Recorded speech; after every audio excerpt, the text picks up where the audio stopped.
वार्षिक परीक्षा 2023-24 के लिए कक्षा 11 की भूगोल विषय का एक पेपर आपके सामने है। अगर आपके भूगोल का पेपर बाकी है, ज्योग्राफी का, तो ये पेपर आप अच्छे से देख के जाना, और क्योंकि बहुत ही इंपॉर्टेंट क्वेश्चन पेपर ही है और इसमें से कई सारे क्वेश्चन आपकी परीक्षा में आपको देखने को मिलेंगे। 70 में से अगर इस पेपर को भी आप अच्छे से तैयार कर लेते हो तो आप आराम से जो 50+ नंबर आप इस पेपर से प्राप्त कर सकेंगे। आइए वीडियो को शुरू करते हैं। आपके पास में जो भी आपका पेपर है, आपका पॉलिटिकल साइंस का हो या फिर हिस्ट्री का हो, कोई सा भी हिंदी का हो या फिर हिंदी लिटरेचर का हो, तो आप अपना पेपर की PDF बनाकर हमें इस व्हाट्सअप नंबर पे ज़रूर भेजना। मैं उसका सोल्यूशन आपको यहाँ पे करवा दूंगा और बाकी जो बच्चे जिनके पेपर बाकी है उनको इसका फ़ायदा ज़रूर मिलेगा। तो 75 68 35 00 69 अपने व्हाट्सअप नंबर है, इस पर आप हमें अपना पेपर ज़रूर भेजना और इसकी PDF अपने व्हाट्सअप ग्रुप में मिल जाएगी। तो व्हाट्सअप ग्रुप को भी आप ज़रूर से ज्वाइन कर लेना। अगर आप टेस्ट वगैरह देना चाहते हैं तो अपना ऐप के ऊपर टेस्ट उपलब्ध है, तो आप ऐप के ऊपर जाके टेस्ट भी दे सकते हैं। लिंक सभी के नीचे डिस्क्रिप्शन बॉक्स में दे रखा है। आइए हम आपका जो पहला प्रश्न है भूगोल का, ज्योग्राफी का 2023-24 की परीक्षा के लिए, उसको हम देख लेते हैं। पहला प्रश्न बहुत ही इंपॉर्टेंट है, आपके सामने है कि प्रादेशिक भूगोल का विकास किस भूगोलवेत्ता द्वारा किया गया। तो ऑप्शन के अनुसार मैं इसका जो करेक्ट आंसर बता रहा हूँ आपको, कार्ल रिटर। कार्ल रिटर के द्वारा जो सबसे पहले प्रादेशिक भूगोल का विकास किया गया था। सही आंसर हो जाएगा कार्ल रिटर। अगला प्रश्न है ब्रह्मांड की उत्पत्ति की सर्वमान्य सिद्धांत कौन सा है। ये तो फेवरेट क्वेश्चन है एग्जामिनर का, हर जिले में ये क्वेश्चन आपको देखने को मिलेगा। तो सर्वमान्य जो सिद्धांत है वो कौन सा है, बिग बैंग थ्योरी है, आप सभी को पता ही है। तो बिग बैंग सिद्धांत आपको इसमें आंसर कर देना है।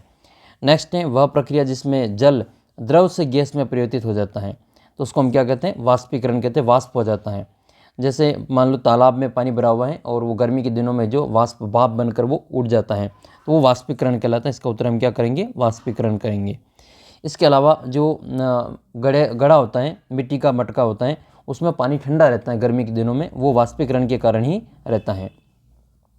नेक्स्ट, इनमें से कौन सी एक अनुक्रमिक प्रक्रिया है, तो इसका आंसर करेंगे हम अपर्दन। अपर्दन एक अनुक्रमिक प्रक्रिया है। अगला क्वेश्चन है भारतीय याम्योत्तर में से कौन, निम्न याम्योत्तर में से भारत का मानक याम्योत्तर कौन सा है। तो भारतीय मानक रेखा समय की जो है वो कौन सी है, तो इसमें 82.5 डिग्री पूर्वी देशांतर हमें आंसर करना है। तो भारत की जो मानक समय रेखा वो आपको अच्छे प्रकार से याद होनी चाहिए। 82.5 डिग्री पूर्वी देशांतर, ये कहाँ से होकर गुजरती है, ये देशांतर रेखा है ना ये। तो ये उत्तर प्रदेश का जो इलाहाबाद है उसके यूपी के जो इलाहाबाद के जो नैनी से होके गुजरती हैं ये। नेक्स्ट है फिर आपके क्वेश्चन नंबर 6 है, भारत में सर्वाधिक वर्षा वाला स्थान कौन सा है। तो आप सभी को पता होगा मेघालय में सबसे फेमस स्थान है ये, विश्व में सबसे ज़्यादा बारिश यहीं पे होती है, मासिनराम मेघालय में। मासिनराम मेघालय में है ये, और चेरापूंजी वगैरह, गारो, खासी, नागा, ये यहाँ की जो प्रमुख पहाड़ियाँ हैं जो कि बहुत ही ज़्यादा बारिश यहाँ पे होती हैं। अगला प्रश्न है कि चंदन वन किस तरह के वन है। तो ये आपके पर्णपाती वन का उदाहरण है, उष्णकटिबंधीय पर्णपाती वन के उदाहरण है। नेक्स्ट है कौन सी नदी ब्रंश घाटी में बहती है। तो आप सभी को पता होगा, एक तो नर्मदा नदी और एक तापी नदी, ये दोनों ही ब्रंश घाटी में बहती हैं। तो इसका उत्तर हम क्या करेंगे, नर्मदा कर देंगे। अगला प्रश्न है पृथ्वी सम्मेलन कब हुआ था। तो आप सभी को पता होगा, ब्राज़ील के रियो डी जेनेरियो में जो एक सम्मेलन हुआ था, ठीक है। तो इसमें हम क्या करेंगे, ब्राज़ील कर देंगे। भारत सरकार में वन संरक्षण की नीति कब लागू हुई। तो इसका उत्तर 1952 कर देंगे।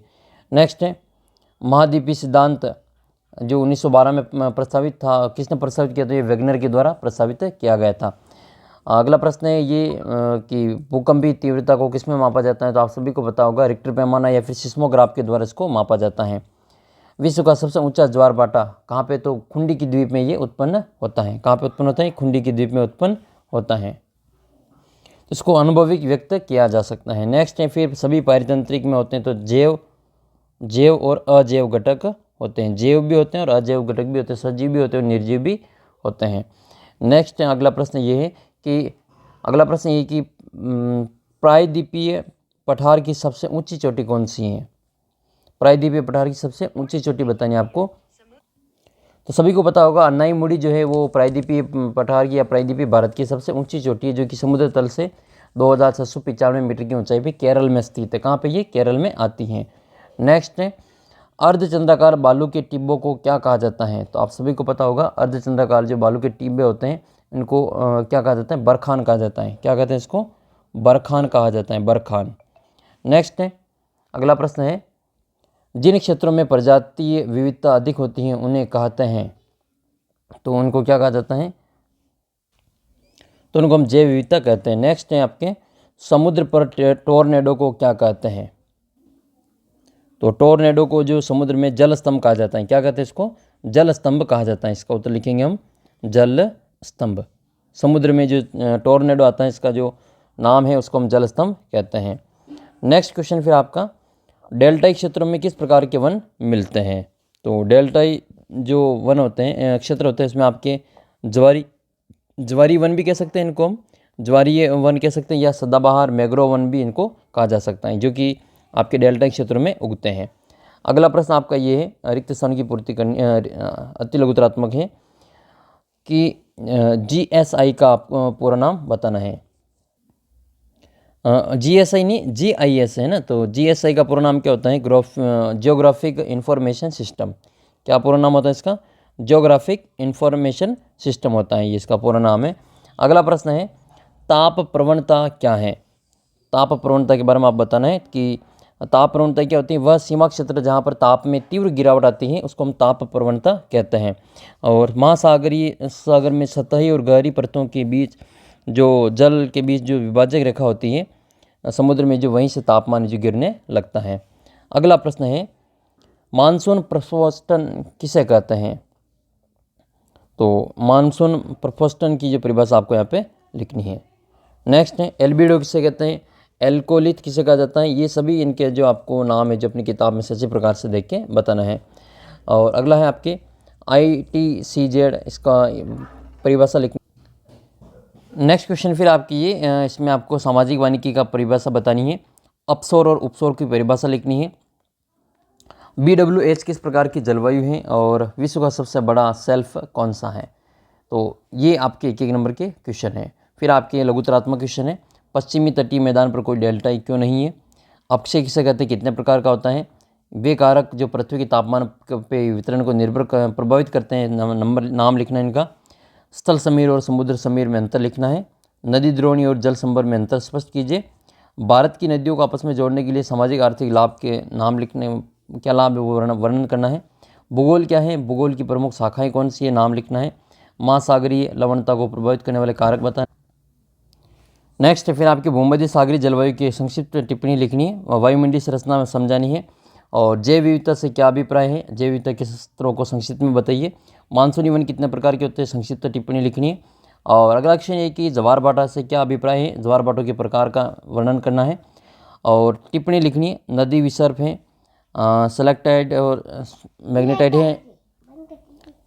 नेक्स्ट फिर आपके भारत में प्राकृतिक वनस्पति को कितने भागों में बांटा गया है? किसी एक का वर्णन करना है। और निबंधात्मक क्वेश्चन आपके ये मोस्ट इंपोर्टेंट बनता है, भारत को कितने भू वैज्ञानिक खंडों में विभाजित किया गया है? प्रत्येक खंड का समझाना है।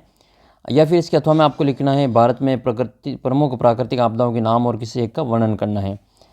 इसके अथवा में आपके दे रखा है, देखो इसमें 3 दे रखा और 3 में से कोई एक करना है। प्रादीपीय अपवाह तंत्र की विस्तृत से चर्चा करनी है। इसके अथवा में है आपके अगला प्रश्न है ये मानचित्र वाला आएगा, मैप का 6 नंबर का। विश्व के मानचित्र में ग्रीनलैंड है, मेडागास्कर है, जापान है, भूमध्य सागर है, सहारा रेगिस्तान है, रियो डी जेनेरियो, इनको बनना है। या फिर आपको भारत के मानचित्र में मुंबई है, उड़ीसा है, विंध्याचल पर्वतमाला है, पश्चिमी घाट है, विशाखापट्टनम है और जयपुर है। इनमें से किसी को, दोनों में से किसी एक में आपको बनना है और 6 नंबर आपके पक्के होंगे। तो ये था आपका भूगोल का पेपर। आपके पास में जो भी पेपर है आपका, वो उसको अच्छे से PDF बना के मेरे को इस नंबर पे भेज देना। मैं उसका यहाँ पे वीडियो बना के अपलोड कर दूँगा ताकि आपके बाकी साथियों को भी इसका फ़ायदा मिल सके। आपको कौन से सब्जेक्ट का और पेपर चाहिए कमेंट करके बता देना। मेरे पास जो भी पेपर होंगे मैं सारे यहाँ पे अपलोड कर दूँगा। मिलेंगे आपको अगले वीडियो में। आप व्हाट्सअप ग्रुप को जरूर ज्वाइन कर लेना। 12th क्लास की बोर्ड परीक्षा के लिए बहुत ही शानदार आपको फ़ायदा यहाँ से मिलने वाला है। आइए मिलेंगे आपको अगले वीडियो में, तब तक जय हिंद जय भारत।